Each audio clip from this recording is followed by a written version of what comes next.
State funds as incentive to write new coverage in Louisiana. As Sabrina Wilson reports, a key legislative panel approved the list of insurers this afternoon.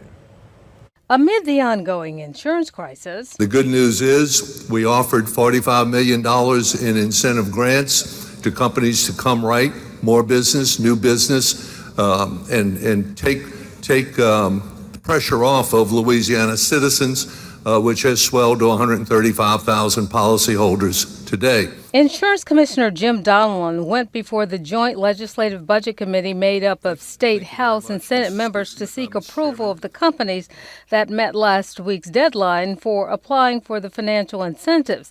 9 companies applied for the grants, but Donelon's office only recommended that 8 get approved for funding. We are recommending that we award $41.85 million in grants.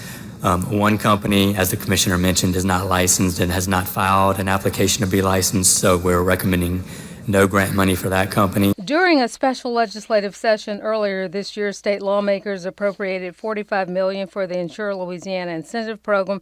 Still, not all legislators are sold on it. Representative Jack McFarland suggested it would be better to give homeowners the money to fortify or harden their homes against hurricanes. That would do almost 7,000 homes in Louisiana. So my folks, the messages I've gotten since the special session to address the insurance crisis has been more about fortifying their homes and using their tax-paying dollars that we obviously have taken too much of this year and giving back to them to assist them in building and retrofitting their homes to meet the Fortified Homes program.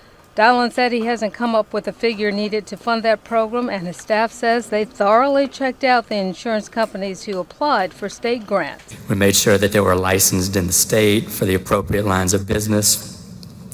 We looked at their financial strength ratings from either AM Best or Demotech to ensure that they had the minimum ratings. Insurance premiums have gone up for a lot of property owners, and Donelon has said if the insurance landscape doesn't improve, a lot of people will lose their homes. And in the end, Senator Talbot makes a motion for approval. Any objection to that motion? Hearing or seeing none, that motion is approved. lawmakers okayed 8 insurance companies to get millions in financial incentives.